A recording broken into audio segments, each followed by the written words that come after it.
Welcome to Woo English, where real stories teach real English.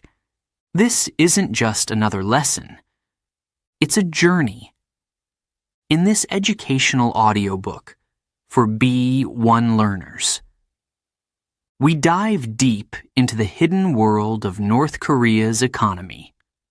It's a story of rise, collapse, and survival, of secrets buried underground and people trapped above. As you listen, you'll build your English naturally. With simple words, clear sentences, and emotional storytelling, you'll learn about history, politics, and money. But more importantly, you'll feel what it means to live in silence and hope for light. Let's begin. Chapter 1. A Flight into Darkness. It was a quiet morning, too quiet. November 29th, 1987. A man and a young woman walked through Baghdad airport. They looked like father and daughter, calm, silent, but they were not. Their passports said Japan, but they were not Japanese. They were North Korean spies. Their names? Kim Sang-il and Kim Hyeon-hui. And their mission? To kill. They boarded flight 858, a South Korean plane. The passengers were just normal people, students, tourists, families, but on the overhead shelf was death. Inside a small radio was a bomb. Yes, a bomb. Set to explode exactly 9 hours after takeoff. But wait, would they die too? They had a plan. The plane had a stop in Abu Dhabi. They got off there, calm and slow. The plane continued, and hours later, boom! The airplane exploded in the sky. Over the Andaman Sea, 115 people gone. Why? Why would North Korea do this? Let me take you back. 6 years earlier. In 1981, South Korea received big news. The country would host the 1988 Olympic Games. It was a proud moment. The whole world would watch and compare. Compare what?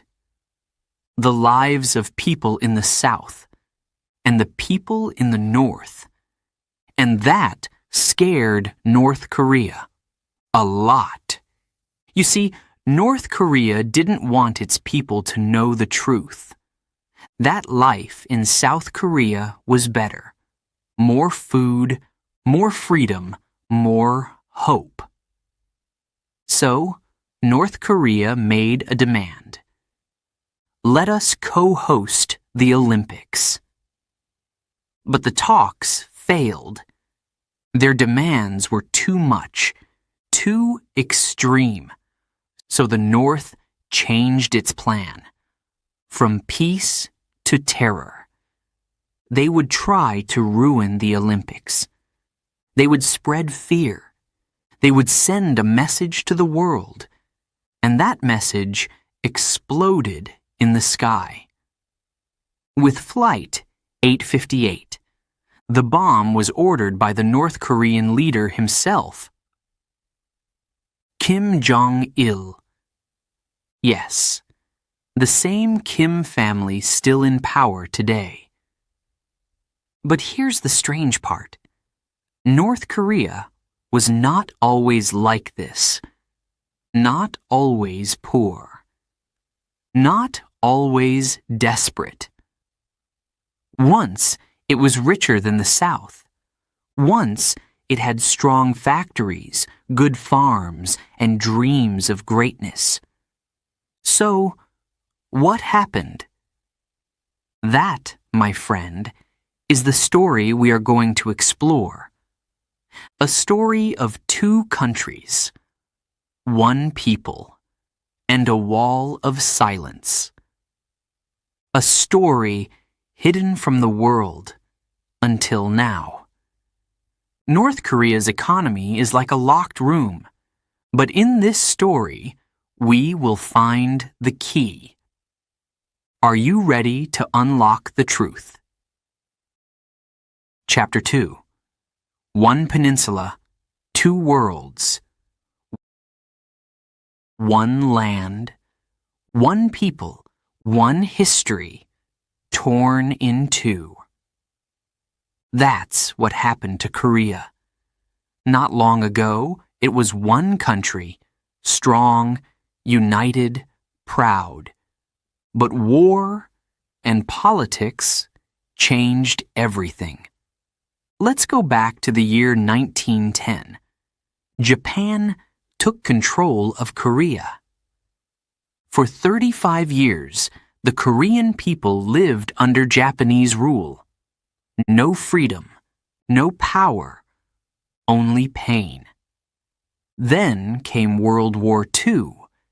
Japan lost, and Korea was free again.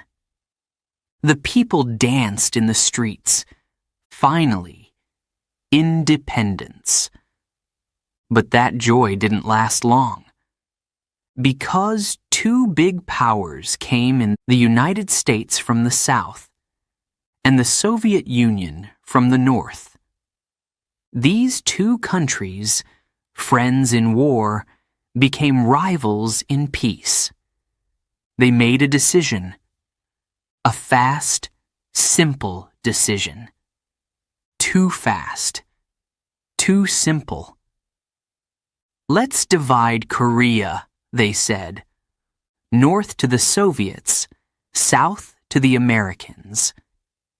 They drew a line. Just a line on a map. At the 38th parallel.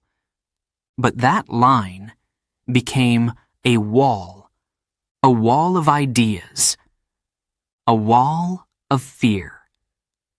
The North became communist with help from the Soviets. The South became capitalist with help from the Americans. Two Koreas, two systems, two futures. But here's something many people forget. Before the split, Korea's economy was one piece. North and South worked together. They needed each other. The North had the power, electricity, heavy industry, and mining. The South had the food, farms, rice fields, and light factories. Together, they made a whole. Separated, they were broken. Let me explain. Before the division, 92% of the South's electricity came from the North. 95% of steel and 85% of chemicals were made in the North. But 65% of food and 80% of consumer goods came from the South. Can you see the problem? Split them, and both sides suffer. It's like cutting a body in half. One side has the heart, the other has the lungs, but alone, neither can breathe. Still, the world didn't listen. In 1950, war exploded. The North invaded the South. Tanks rolled in. Guns fired. Families cried. It was the Korean War. 3 years of fire and blood. But it wasn't just North and South. It was America versus China. Democracy versus communism. The Cold War on Korean soil. The South lost homes, villages, and dreams. But the North lost more. Because the U.S. bombed the North hard. Very hard. More bombs than they used in World War II. The North's factories destroyed. Its cities flattened. Its people devastated. By 1953, the war ended. Not with peace, but with a ceasefire. No winner, no loser, just a broken country. And so, the line remained. Still there today. 2 Koreas. One rich, one poor. But why? If the North had the power, the steel, the factories, why did it fall behind? That, my friend, is the puzzle. And in the next chapter, we will look at the answer. How North Korea, after the war, rose from the ashes. How it became a secret success. Yes, you heard that right. North Korea, once, was stronger than the South. Unbelievable? Let's find out together. Chapter 3. The Rise of the North. Can a country rise after being destroyed? Can a broken land become strong again? Yes, North Korea did it. After the war ended in 1953, everything in the North was in pieces. Cities were gone. Factories were silent. People were tired, hungry, afraid. But just 2 weeks after the war, the leader spoke.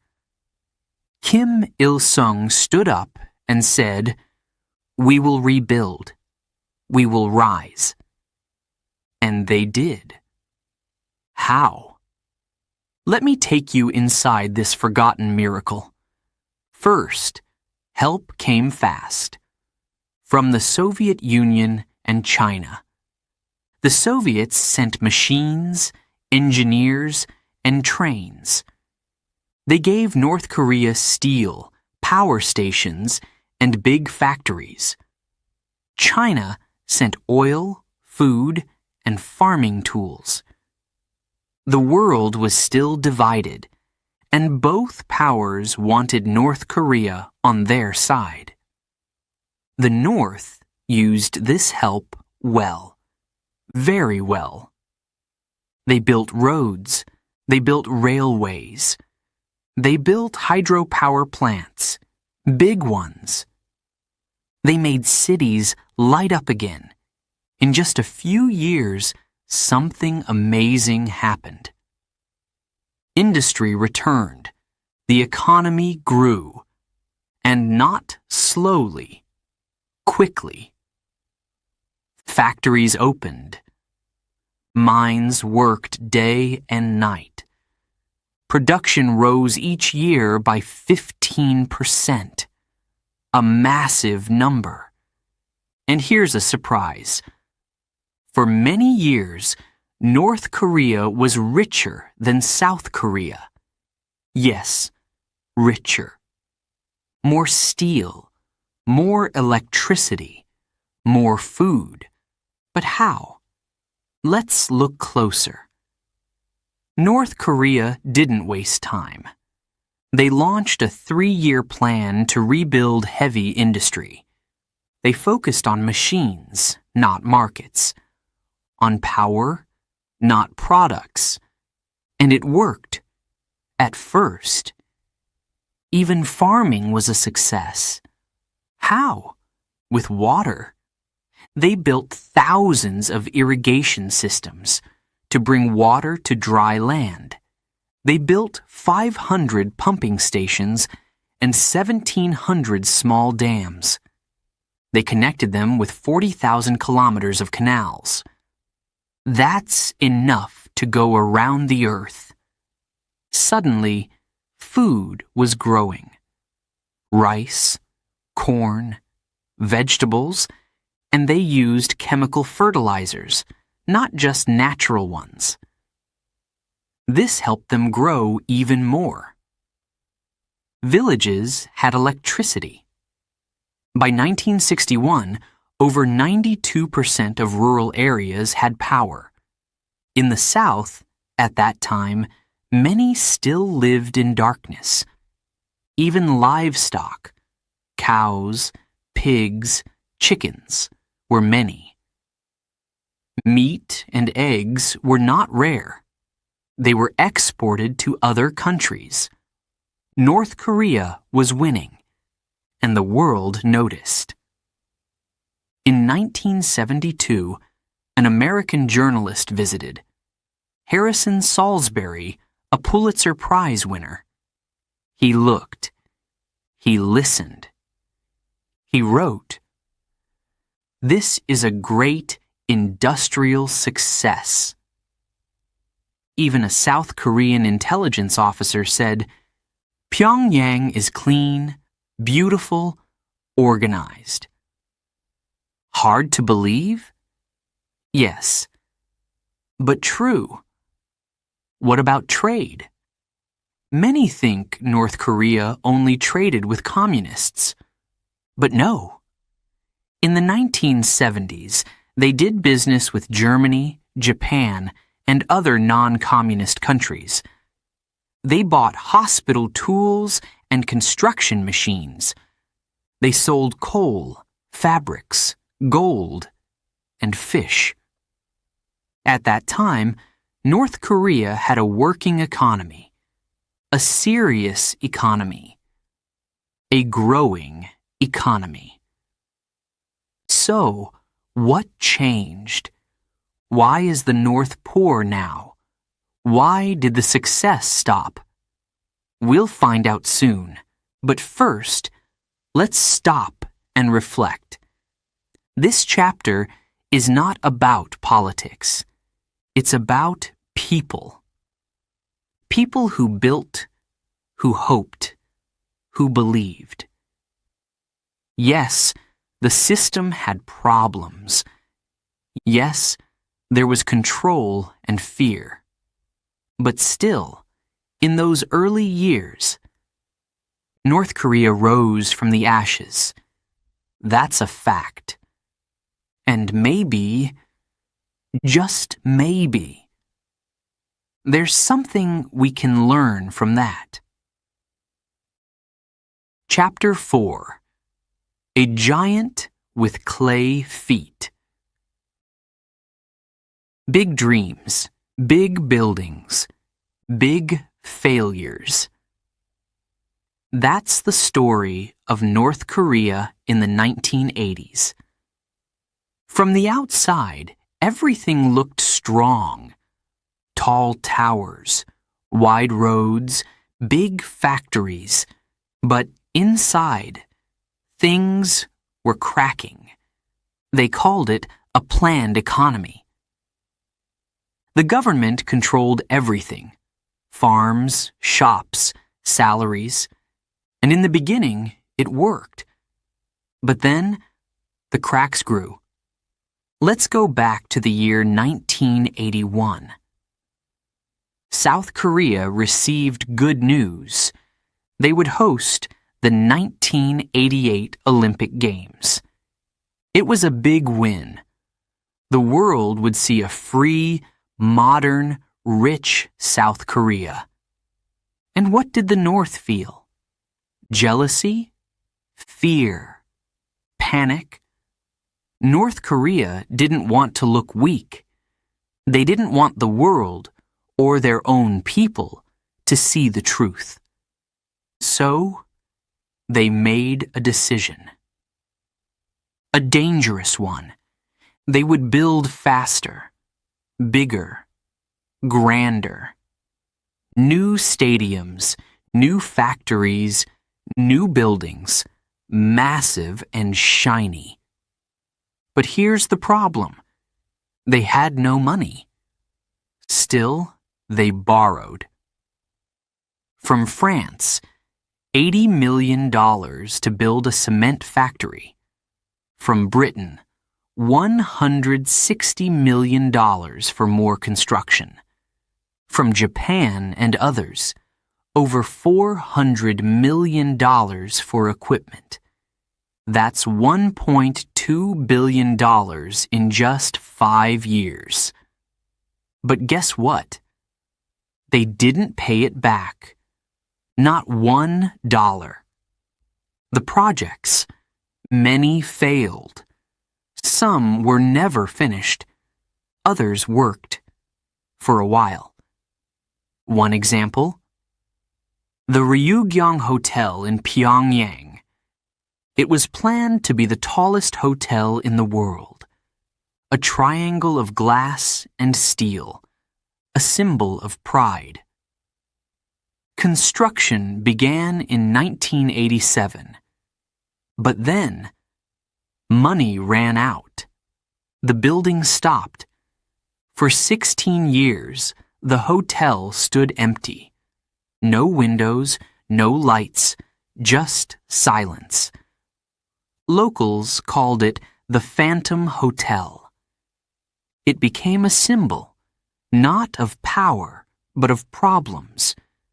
The more North Korea tried to impress the world, the more it fell behind. The economy was in trouble. But instead of fixing small things, they kept thinking big. Too big. And outside, the world was changing.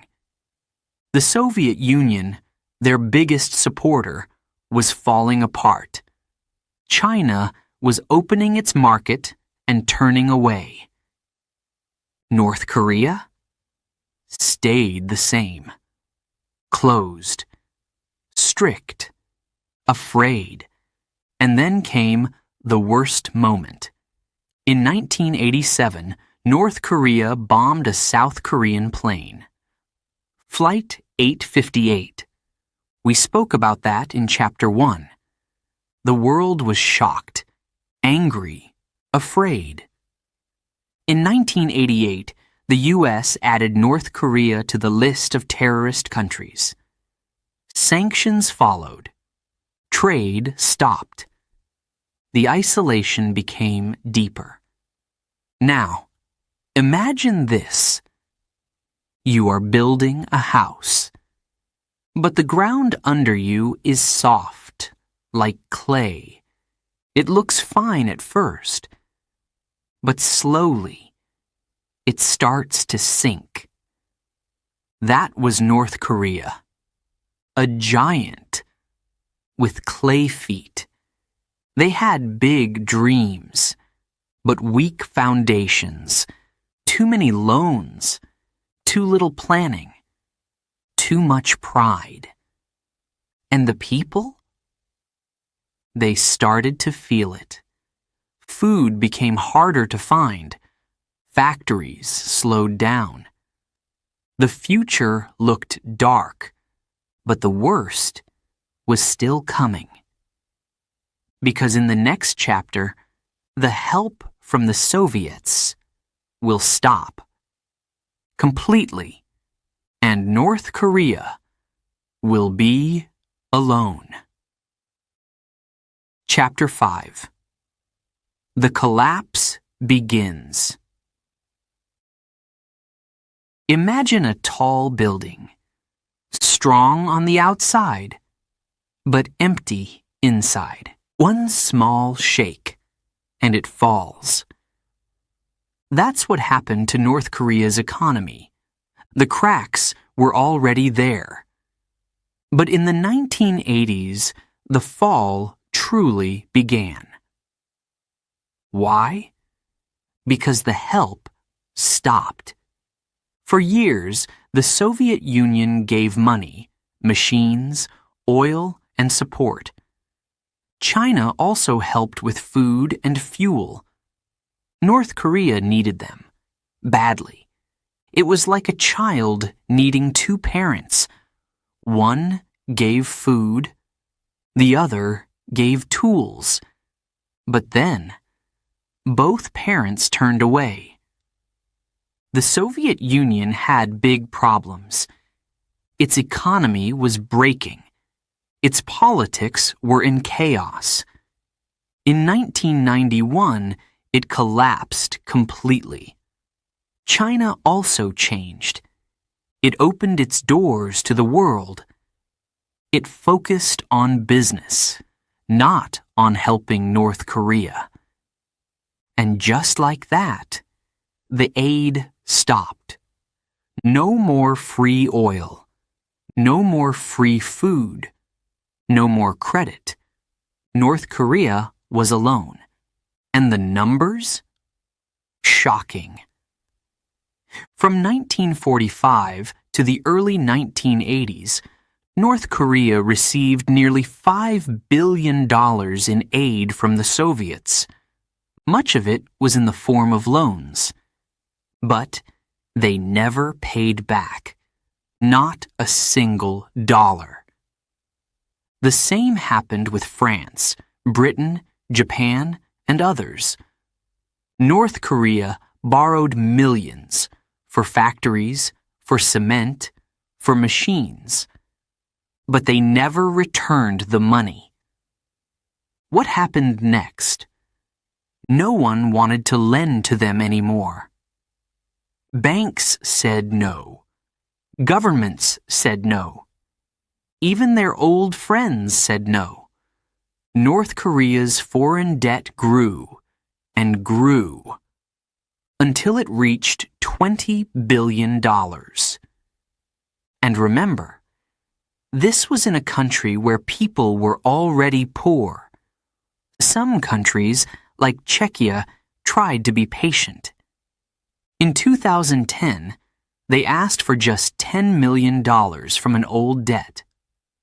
North Korea refused to pay.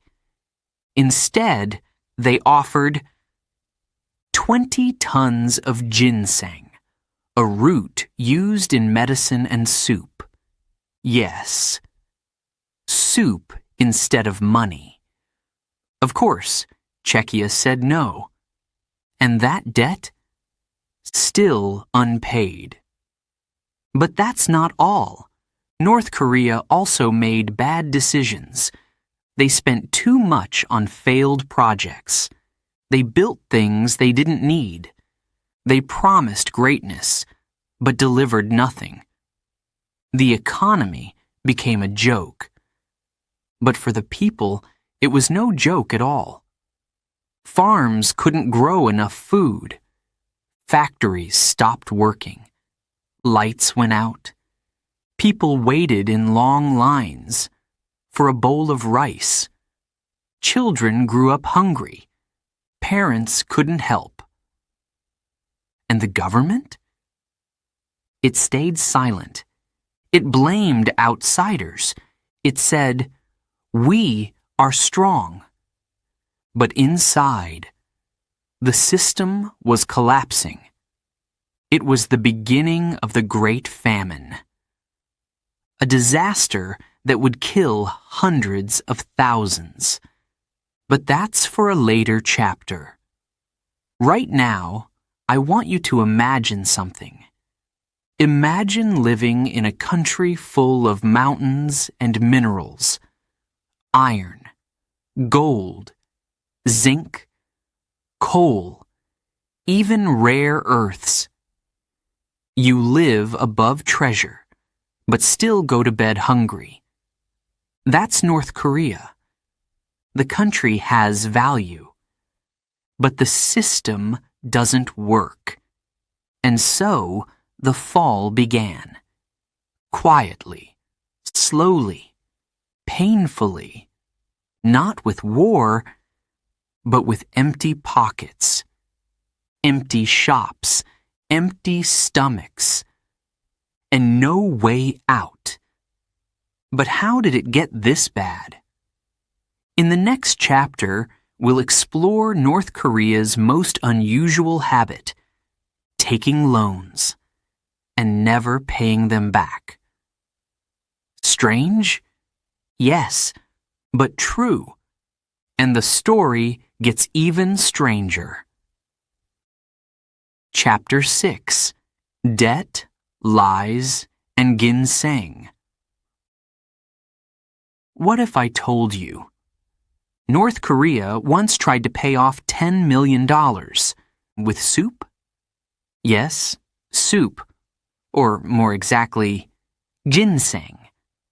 Let's talk about money, lies, and strange promises.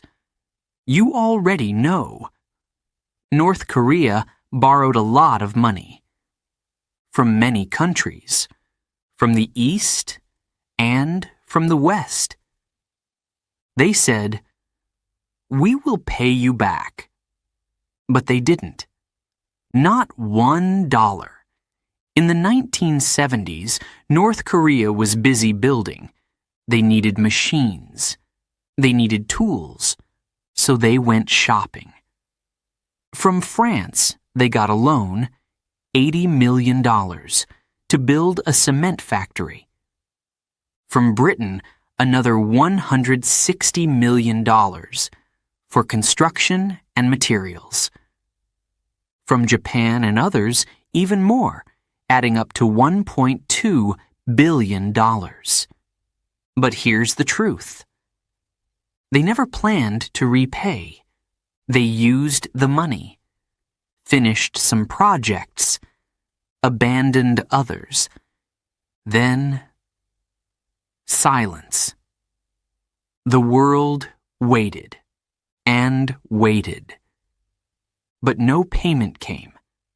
By the 1980s, banks around the world got the message. No more loans to North Korea. It was like lending money to someone who always disappears. And that's when the debt started to grow. And the respect began to fall. Let me tell you a real story. In 2010, the Czech government contacted North Korea. They wanted to recover a small piece of the old debt, $10 million. North Korea gave them an offer. Not cash, not gold, not even coal. They said, "We will pay you with 20 tons of ginseng." Yes, ginseng. A root used in medicine, tea, and soup. Healthy? Yes. But worth $10 million? Number.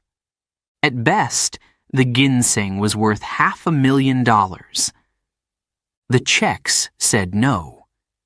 And since then, they've received nothing. That's just one example.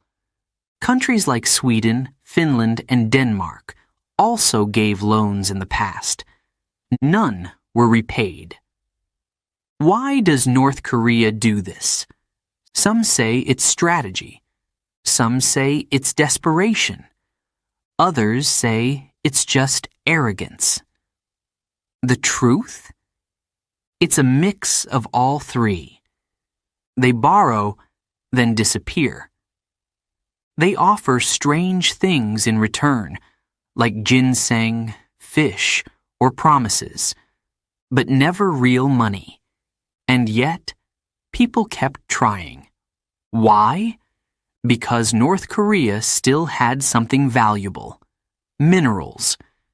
They sit on top of huge natural wealth, 14 billion tons of coal, 6.5 billion tons of magnesium, 3 billion tons of iron, over 1 million tons of nickel, and unknown amounts of gold. That's why some countries still hoped. They thought, one day they will trade. One day we will get our money. But that day never came. And now most countries have given up. North Korea's debt today is close to $20 billion and still growing. No trust, no credit, no future with banks, but inside the country. The story was different. The government told the people, "We are strong. The world is unfair." They hid the truth. They controlled the story. And the people believed or stayed silent. But here's what's important. Trust is like glass. Once it's broken, it's hard to fix. North Korea broke trust with the world again and again. And trust is harder to earn than gold. So, what's left? A country with debt, silence, and walls, but also treasure under its feet. Will they ever use it? Will they ever open up? In the next chapter, we look at what happened after the world said, "No more money, no more deals." We explore the years of darkness, when the people paid the real price. Chapter 7. A Country on the Blacklist. What happens when the whole world turns its back on you? North Korea knows that feeling. Very well. After the bombing of Flight 858 in 1987, everything changed. The world was shocked. 115 innocent people were killed. No warning, no mercy, just silence and smoke in the sky. The United States reacted fast. In 1988, North Korea was added to the list of state sponsors of terrorism. It was official. North Korea was now a country on the blacklist. And what does that mean? It means punishment. It means isolation. It means sanctions. Let me explain. Sanctions are like economic walls. They stop trade. They freeze bank accounts. They cut off money, fuel, and technology. It's not a bomb, but it can destroy a country from the inside. North Korea was already weak. Debt, failed projects, no trust. Now, it was under attack without bullets. The U.S. banned all business with North Korea. Other countries followed. Even some of North Korea's old friends stepped back, and slowly, the lights started to go out. Factories had no parts. Cars had no fuel. Shops had no goods. But the worst part? The people, ordinary men and women, farmers, teachers, workers. They were not terrorists. They didn't build bombs, but they paid the price. In the 1990s, things got worse. Much worse. There was no oil for machines, no medicine in hospitals, and then came the famine. Fields were dry, food was gone, children were hungry, and many didn't survive. In some villages, people ate grass. Some boiled tree bark to feel full. Some just waited and hoped. But hope is not food. The government stayed quiet. No news came in. No truth came out. North Koreans didn't know how bad it really was, until their neighbors started to disappear. In some areas, entire families were gone. Meanwhile, the leader spoke of strength, of pride, of self-reliance. He told the world, "We don't need your help." But the truth was clear. North Korea was alone, cut off, crushed by sanctions, crushed by its own lies. And the economy? It fell. Fast. GDP dropped. Trade stopped. Millions suffered. The government tried to hide the crisis. They banned words like famine.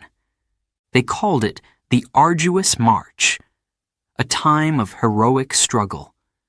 But for the people, it was not heroic. It was survival. Mothers cried for milk. Fathers searched for rice.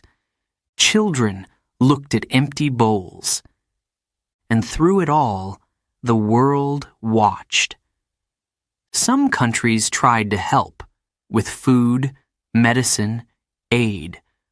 But North Korea didn't want reporters, didn't want questions, didn't want eyes inside. So, the suffering continued. In silence, in secret.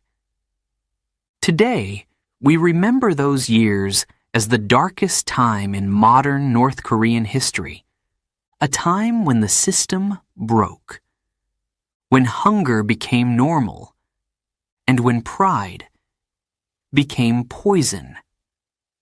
But even now, the sanctions have not stopped. Why? Because of nuclear weapons, because of missile tests, because of continued threats. The world still says, we cannot trust this regime. So the blacklist stays. And the people? They continue to struggle, to survive, to hope. But for how long? In the next chapter, we'll look deeper, because while the people suffer, under the ground lies something incredible. A secret treasure. Could that treasure be the key to North Korea's future? Or just another lost opportunity? Chapter 8. Secrets Under the Ground. Imagine this. A starving man sits on a chest of gold. He is cold. He is sick. And all around him is treasure. That man is North Korea. Yes, the country is poor. But under its feet, there is wealth, great wealth. Let me show you what's hiding underground. First, coal. North Korea has more than 14 billion tons of it. That's enough to power factories for decades. Then, iron. Around 3 billion tons lie beneath its mountains. Next, magnesium, zinc, nickel, and more. They even have gold and possibly rare earth minerals. Do you know what those are? Rare earths are special materials used in smartphones, electric cars, and missiles. Very valuable. Very important. Some experts say North Korea's mineral wealth is worth $6 to $10 trillion. Others say even more. One report from Goldman Sachs said, North Korea's natural resources could be worth 140 times its total economy. Think about that. A country so rich in minerals, and yet so poor in food. So, the big question is, why haven't they used these resources? Why are they still buried while people go hungry? There are 3 reasons. First, technology. North Korea has mines, but many are old, very old. The machines are broken. The methods are slow. The roads are weak, and electricity is limited. To dig deeply, they need modern tools, but they can't buy them because of sanctions. Second, lack of investment. Usually, countries allow foreign companies to help. They say, "Come build with us, share the profit." But North Korea doesn't trust outsiders. They fear spies. They fear influence. And companies? They don't want to risk their money in a place with no law, no banks, no safety. So they stay away. Third, politics. The government uses control as a weapon. If the people get too rich, they might ask questions. If cities grow, freedom might follow. So the regime keeps everything small, everything closed, everything under control, even if it means poverty. And that's the tragedy. You see, North Korea could change its future. It has the natural tools. It has the land. But it doesn't have the freedom. Not economic freedom. Not political freedom. It chooses isolation over opportunity. And so, the gold stays underground. The coal stays untouched. The people stay hungry. Now imagine this. If North Korea opened just one part of its mining sector, if it allowed safe, clear business, it could build hospitals, fix roads, feed families. It could rise. But fear stops it. Fear of the outside world. Fear of change. Fear of losing power. So, the resources sleep, and the people suffer. It's like hiding medicine from a sick child. Cruel, unfair, heartbreaking. And yet, it continues. But hope still lives, deep under the surface. Maybe one day, these minerals will bring light, not just to machines, but to minds. Maybe the ground will shake, not from missiles, but from progress. And maybe, just maybe, the next generation will dig with freedom, not fear. Chapter 9. The Price of Isolation. Silence can be peaceful, but too much silence can kill. North Korea lives in silence. A silence built by walls, fear, and secrets. But everything has a price, and the price of isolation is heavy. Let's look at it. Clearly, simply, together. More than 60% of North Koreans live in poverty. Many don't eat enough. Many don't have clean water. Many don't have medicine when they're sick. Children grow up smaller, weaker, with less. Yet, just across the border in South Korea, it's a different world. Tall buildings, fast trains, global companies like Samsung and Hyundai.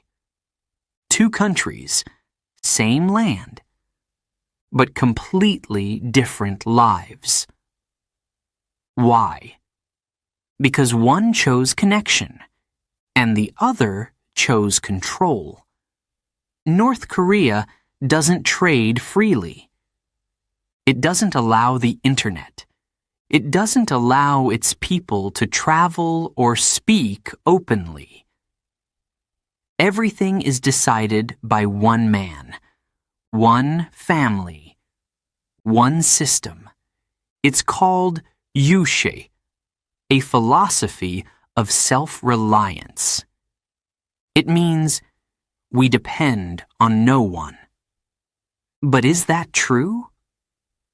In the past, they depended on the Soviet Union, then on China. Now, they depend on fear to stay in power. The people are not weak. They are strong, patient, and proud. But they are tired. They hear promises of greatness. But they see empty markets. They hear music on the radio. But their plates are cold. Some escape. They risk their lives crossing rivers, climbing fences, hiding in trucks. They run to freedom, not because they hate their country, but because they love life, and they want a better one. Still, most cannot leave. The walls are too high. The cost is too great. So they wait. They dream. They endure. But let's be clear. North Korea is not poor because it has no resources. It's poor because of choices. It chose to close. It chose fear over freedom, control over connection. And the price? Suffering. Now, you may ask, can things change? Yes, but change is slow. Change is hard. And change must begin from within. Sanctions alone won't fix things. Bombs won't fix things. Even money won't fix things. What will? Truth, education, courage, hope. The people of North Korea are not the problem. They are the solution. If given the chance, they can build, create, and lead, just like South Koreans did. Just like any people can, when they are free. So, what can we learn from all this? From the rise, the fall, the secrets under the ground? We learn that no country is born to fail. But bad systems, bad decisions, and bad leadership can destroy even the richest land. We learn that pride without progress is dangerous, and that silence can hide deep suffering. We learn that people everywhere, no matter where they're born, deserve dignity, opportunity, and truth. And maybe, one day, the doors will open, the minds will shine, the children will laugh, and the silence will end. Thank you for listening to The Hidden Economy: Secrets of North Korea. This was more than a story about money. It was a story about people, their struggle, their strength, and their silent hope.